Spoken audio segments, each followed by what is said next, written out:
बहुत स्वागत है आपका। मैं हूं आपके साथ ऋतु सिंह। मेरे साथ जुड़ गए हैं मेरे सहयोगी आनंद। और इस वक्त की सबसे बड़ी खबर यह है कि जिस नाकेबंदी के दम पर अमेरिका दबाव बनाने की कोशिश ईरान पर कर रहा था, उसी नाकेबंदी को लेकर ईरान ने अब एक बड़ा दावा कर दिया है और कह दिया है कि इस नाकेबंदी को तोड़ दिया है ईरान ने। दूसरी तरफ ये तो है पहली मार अमेरिका पर, दूसरी मार ये है कि यूएई ने अब मांग की है अमेरिका से कि नुकसान आपकी वजह से हुआ, युद्ध आपने शुरू किया तो इसका हर्जाना भी आप ही भरेंगे। तो क्या ऐसे में डॉलर का दबदबा अब कम होने वाला है? इन्हीं तमाम मुद्दों को लेकर बातचीत करेंगे। मेरे साथ आनंद जुड़ गए हैं। आनंद, बहुत बड़ा दावा ईरान ने किया है और इस दावे के साथ साथ अमेरिका जो दबाव बनाने की कोशिश कर रहा था उस दबाव को भी कम कर दिया। बिल्कुल आप सही कह रही हैं, क्योंकि ये जो खबर है अपने आप में चौंकाने वाली खबर है, क्योंकि यूएस की नाकेबंदी को तोड़ना इतना आसान बात नहीं है। और ये जो ईरान का दावा है, ये ईरान के दावे से ये निकल के आ रहा है कि अमेरिका की हार वहां पर हो रही है। इसलिए क्योंकि उस नाकेबंदी को तोड़ना अपने आप में बड़ा बात है ईरान के लिए। ईरान ने दरअसल दावा किया है कि अमेरिकी जो नाकेबंदी है उसको तोड़ करके उसका टैंकर, जो ईरान का टैंकर है, वो दक्षिणी बंदरगाह में घुस गया है, यानी कि उसमें प्रवेश कर चुका है। और साथ ही ये भी दावा किया गया है, आधिकारिक जो सूचना आई है उसमें यह आई है कि ईरान की जो आधिकारिक न्यूज एजेंसी है IRNA, इसका ये दावा है, इसके तरफ से ये दावा किया जा रहा है सोशल मीडिया एक्सपोज के जरिए कि ये जो नाकेबंदी वाली बात थी, ईरान ने उस पर दावा किया है कि उनके नाकेबंदी को पूरे तरीके से ध्वस्त कर दिया गया है, तोड़ दिया गया है और ईरानी जो जहाज है वो गुजरना शुरू हो गए हैं। साथ ही साथ बीबीसी फारसी के मुताबिक अगर हम बात करें तो सेना ने एक बयान में कहा है कि अमेरिकी नेवी की आतंकवादी सेना की कई चेतावनियों और धमकियों के बावजूद अरब सागर से गुजरने के बाद ईरानी तेल टैंकर पूरी तरीके से सुरक्षित है। और साथ में कल रात की ये खबर है, ये कल रात की खबर है, कल रात में ईरानी क्षेत्रीय जल प्रवेश किया है, यानी कि जो उनकी समुद्री मार्ग है वहां पर वो प्रवेश किया है।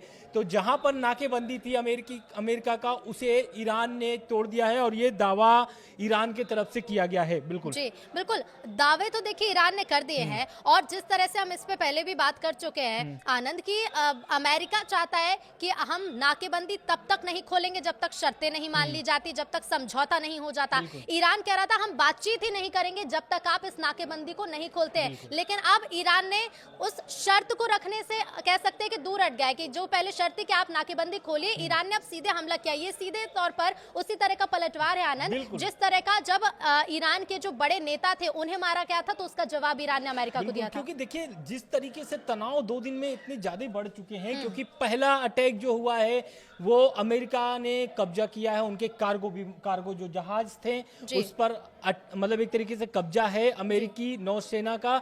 साथ ही साथ उसके बाद जब ईरान की कार्रवाई शुरू होती है तो वो उसमें से अगर कोई बड़ा कार्रवाई अगर देखा जाए अब तक का, तो ये है कि यूएस का जो नाकेबंदी से उसको तोड़ दिया है। इस पर ट्रंप का बयान भी आया है। ट्रंप का बयान इन द सेंस कि उन्होंने पोस्ट किया है। पोस्ट में उन्होंने क्या कहा है? पोस्ट में उन्होंने कहा है कि ईरान ने एक बार फिर से सीज फायर तोड़ दिया है, लेकिन पोस्ट में इस घटना का जिक्र नहीं किए हैं। तो इसका यही अंदाजा लगाया जा रहा है कि ये जो ट्वीट पर जो उन्होंने पोस्ट किया है ट्वीट पर, उसका यही मतलब है कि इस घटना से उसको जोड़कर देखा जा रहा है, क्योंकि इस घटने का जिक्र इसमें ट्रंप ने नहीं किया है। तो ट्रंप के बयान से भी ये निकल के सामने आ रहा है कि ईरान ने कहां सीज फायर तोड़ा है। तो क्या ये जो नाकेबंदी तोड़ी गई है अमेरिका की ईरान की तरफ से, तो क्या इससे संबंध में ही ये पोस्ट था? बिल्कुल, क्योंकि अगर कहीं और का ये हमला होता तो निश्चित तौर पर जिस तरह से अमेरिकी राष्ट्रपति डोनाल्ड ट्रंप पहले पोस्ट करते रहे कि इस जगह पर हमला किया गया, यहाँ दूतावासों को निशाना बनाया गया, इस तरह से ईरान ने हमला किया, तो वो जिक्र करते। अगर ये सीज फायर की जो उन्होंने बात कही है, अगर ये नाकेबंदी पर नहीं होता तो हम कह सकते कि उसका जिक्र किया जाता।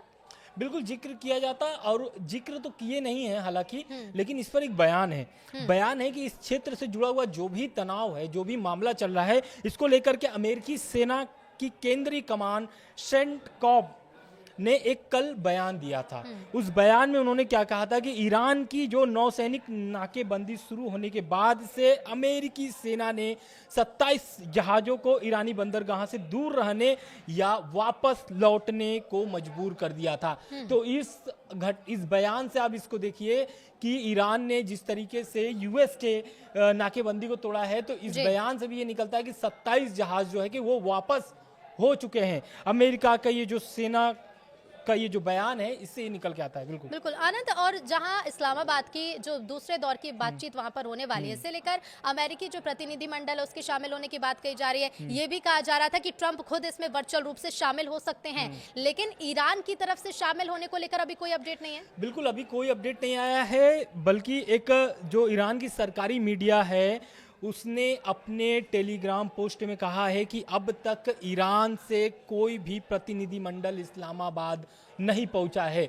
और एक तरफ उधर दावा किया जा रहा है कि इस्लामाबाद में जो बैठक होने वाली थी आज, वो टल के कल हो गई, यानी बैठक कल होने वाली है। तो क्या ईरान के प्रतिनिधिमंडल पहुंचेंगे इस्लामाबाद या फिर वो भी ऑनलाइन जुड़ने वाले हैं? ये भी एक संशय बना हुआ है, क्योंकि अभी इस पर क्लियर नहीं हुआ है मामला। लेकिन हाँ, अमेरिका से जेडी वेंस इस्लामाबाद पहुंच रहे हैं।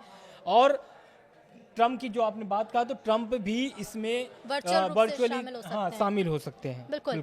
कतर को लेकर भी एक बड़ा अपडेट ये है कि कतर ने चेतावनी दी है हॉर्मुज को लेकर। क्या है ये चेतावनी आनंद, और क्या कुछ उसमें कहा गया है? देखिए, स्टेट ऑफ हॉर्मुज को लेकर के सभी जितने भी देश हैं, सभी देशों को एक तरीके से झटका लगा है जब से स्टेट ऑफ हॉर्मुज बंद हुआ है। स्टेट ऑफ हॉर्मुज बंद होने के बाद से फिर यूएस की नाकेबंदी, यूएस के नाकेबंदी से एक तो ये हो गया है कि ईरान के साथ साथ चीन को भी चीज़ों को झेलना पड़ रहा है। 90% तेल वहाँ से चीन निर्यात करता है ईरान से, लेकिन यूएस के नाकेबंदी के बाद से सारे जहाज जो है कि बंद है।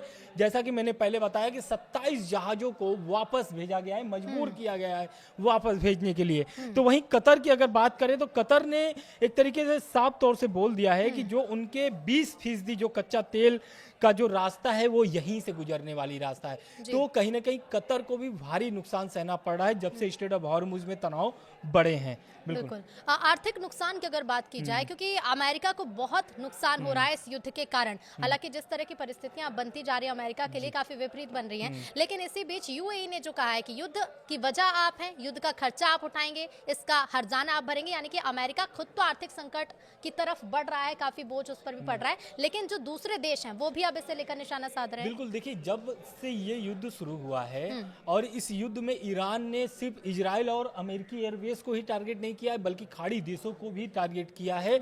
और खाड़ी देशों को टारगेट करने का बस एक ही मकसद था ईरान का। क्यों? क्योंकि उन देशों में अमेरिकी एयरबेस हैं, इस कारण से वहां पर हमले हुए। और हमले के बाद से सारे जो खाड़ी देश थे उनको भारी नुकसान सहना पड़ा है। यही कारण है कि आज जो कतर का बयान आया है, जिस तरीके से अमेरिका के खिलाफ, यानी कि 2 टुक बातें कही है अगर यूएई ने अमेरिका को, तो उसमें पहला यही है कि जो आप संघर्ष कर रहे हैं ईरान के साथ, वो उसमें मेरा कोई भूमिका है ही नहीं। यानी कि ये आपकी लड़ाई है, आप लड़िए, लेकिन इसमें जो यूएई के नुकसान हुआ है इसका भरपाई कौन करेगा, वो क्वेश्चन कर रहा है यूएई अमेरिका से। और एक तरीके से पूरा डिमांड भी कर दिया है कि इसकी जो भी इस युद्ध में जो भी नुकसान हुआ है इसकी भरपाई भी करनी पड़ेगी।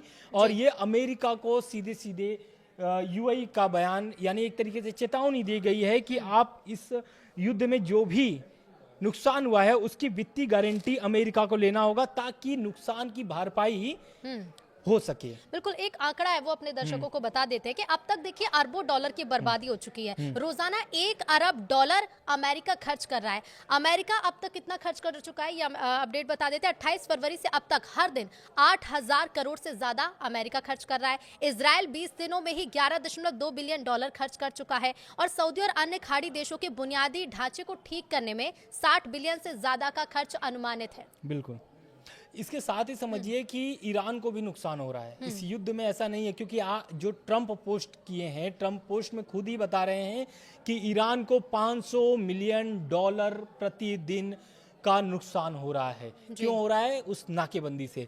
तो उस नाकेबंदी को जब से तोड़ा है ईरान ने, तब से ट्रंप का एक पोस्ट आया हुआ है। उसके बाद से एक तरीके से पूरे मिडिल ईस्ट में हलचल मचा हुआ है। यही कारण है कि जब से एक तरीके से ईरान जो है लगातार अमेरिका पर दबाव बना रहा है, जिस तरीके से ट्रंप प्रेशर बना रहा है उसी तरीके से कदम बाई कदम आगे ईरान बढ़ा रहा है। यही कारण है कि कतर के चेतावनी के बाद अगर हम बात करें यूएई के, तो यूएई भी अब खुल करके अपनी भरपाई करवाना चाहता है जो नुकसान हुआ इस युद्ध में। ट्रंप का जो बयान है कि ईरान ने कई बार सीज फायर का उल्लंघन किया, इस बयान को कैसे देखा जाए? देखिए, ट्रंप का जो बयान है ईरान ने कई बार, तो ईरान का भी बयान है। जब ईरानी जो कार्गो विमान था, जो जहाज था, उस पर जब ये अटैक हुआ उसके बाद अमेरिका अपने कब्जे में उसको लिया। उसके बाद भी ईरान ने ये बयान दिया था कि ये जो अटैक हुआ है और ये जो कब्जा हुआ है जहाज पर, ये क्या सीज फायर का उल्लंघन नहीं है? ये क्वेश्चन किया गया है और इस पर चीन का भी बयान है। चीन ने भी बोला है कि जिस तरीके की कार्रवाई की गई है ये सीज फायर का उल्लंघन है। और आपको भी पता है कि जो सीज फायर का डेट है वो कल ही है। कल मतलब इस डेट खत्म हो जाएगा। लेकिन ये जरूर कह सकते हैं आनंद कि ये जो सीज फायर के साथ साथ युद्ध विराम की जो पहली कोशिश की, ये बुरी तरह से नाकाम हुई है। कई बार हमले के आरोप लगाए हैं दोनों देशों ने। बिल्कुल, दोनों देशों पर कई बार आरोप भी लगे हैं और एक तरफ इजराइल भी, ऐसा नहीं है कि इजराइल की तरफ से कुछ नहीं हो रहा है, इजराइल की तरफ से भी हो रहा है और पूरा जड़ ही इजराइल ही है, क्योंकि ये आरोप ईरान का है। ईरान का कहना है कि जब तक अमेरिका नहीं चाहेगा तब तक इजराइल कुछ नहीं कर सकता है। यानी क्या इजराइल के प्रेशर में या फिर अमेरिका के प्रेशर में आकर के इजराइल ये हमला कर रहा है। लेकिन अगर हम तह तक अगर जाएं तो ये पहला प्रेशर क्रिएट अगर किया गया था तो वो किया गया था इजराइल की तरफ से। बिल्कुल, लेकिन कह सकते हैं कि ट्रंप पर ये दौरी मुसीबत है, क्योंकि एक तरफ खाड़ी देशों की तरफ से अब जिस तरह से बयान सामने आ रहे हैं, दूसरी तरफ ईरान के बड़े दावे हैं। पहले ट्रंप जहां खाड़ी देशों से मांग कर रहे थे कि वो भरपाई करे, तो दूसरी तरफ अब यूएई ने एक बड़ी मांग कर दी है कि आपकी वजह से नुकसान हुआ है तो इसकी भरपाई हर्जाना भी आप भरेंगे। और दूसरी तरफ देखिए जो सबसे बड़ा प्रेशर क्रिएट करने की कोशिश ट्रंप की तरफ से या फिर अमेरिका की तरफ से की गई थी, इस कह सकते हैं कि जिस तरह से प्रेशर क्रिएट करने की कोशिश की गई नाकेबंदी के साथ, ईरान ने भी अब बड़ा दावा कर दिया कि नाकेबंदी ईरान ने तोड़ दी है। हालांकि अब कल जो बातचीत होनी है, अब उस पर नजरें टिकी कि इस बातचीत को लेकर क्या ये बातचीत सफल होगी या फिर इसमें कोई शर्तें रखी जाती है। बहुत शुक्रिया आनंद आपका हमारे साथ जुड़ने के लिए।